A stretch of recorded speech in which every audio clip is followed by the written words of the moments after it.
Well, the phone rang, and I looked over and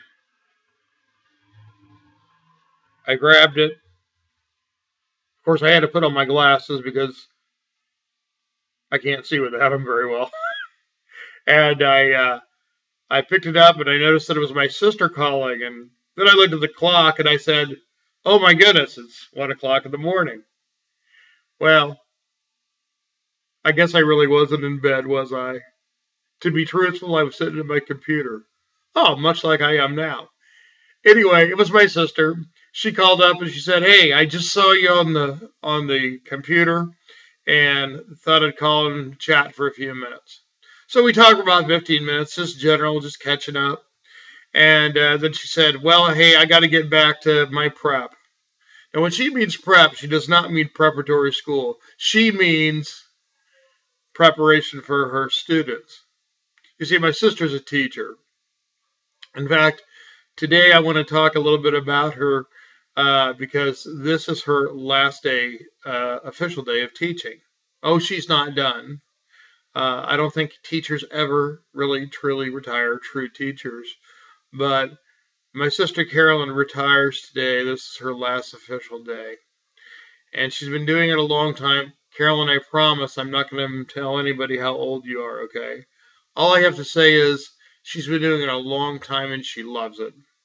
And you can tell that she loves it because she does done it for virtually no money for decades. And so this is for you, Carolyn. But there's a bigger principle, and the principle I want to talk about for just a few minutes is um, the power of gratitude and how my sister displays that in her life. You see, uh, when I tell Carolyn and I say, "Oh, Carolyn, you're such a good teacher. I'm so proud of you. You do such a fine job with your students." She gives me this all shucks kind of look, and she says, "Well, and it's not because she has a poor self image or that she doesn't think she's really good. She just has a very humble spirit and a spirit of not just humility, but of gratitude. She's gratitude for God for giving her the abilities that she has. She's thankful to her husband for empowering her to be able to do what she loves so much from her home. You see, when my sister was a little girl, she had polio, and of course, as many of the people that had polio, as they got older, they were told, just push through the pain, push through the pain. If it doesn't kill you, it'll make you stronger. No pain, no gain. And so Carolyn did. And then as she became an adult and she got into middle age, she was diagnosed with post polio syndrome, which basically means, in layman's terms, because I'm a layman when it comes to medical stuff, that her body had been weakened because of the disease and now it was taking its toll on her.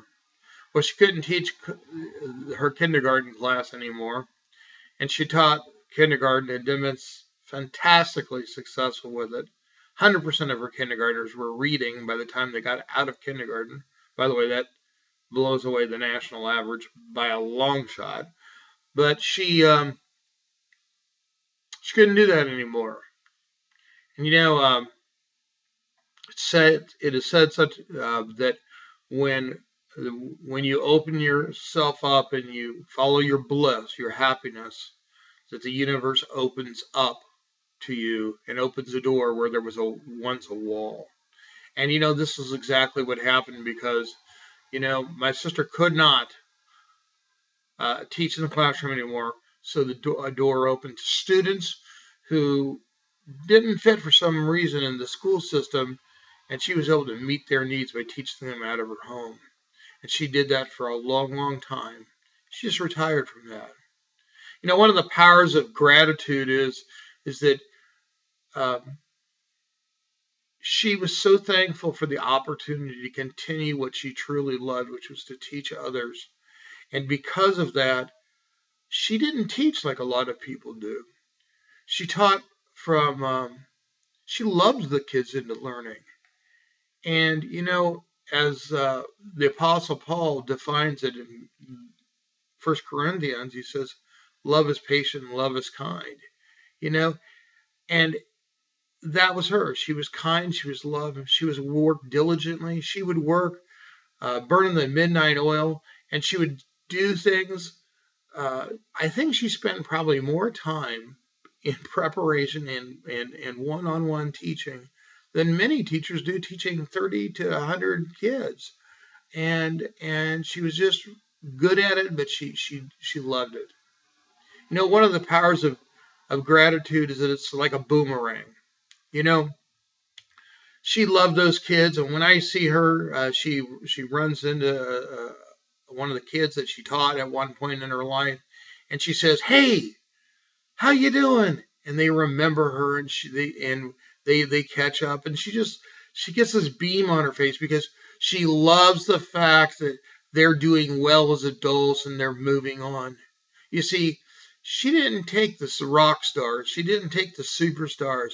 Her students oftentimes were the socially awkward, or the ones that were learning disabled, or they had some sort of a physical impairment, or they just didn't learn like everybody else learned, so they didn't fit into the school system.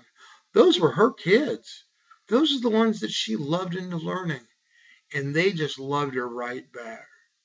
So my challenge for us all is, hey, first of all, Carolyn, thank you for being such a great sister, a great mom, a great wife to your husband, and such a great teacher. And thank you for showing us how the diligence and hard work and just loving what you do pays off in ways that aren't financial, but they're emotional and spiritual. And thank you for that. And I challenge each one of us to do the same.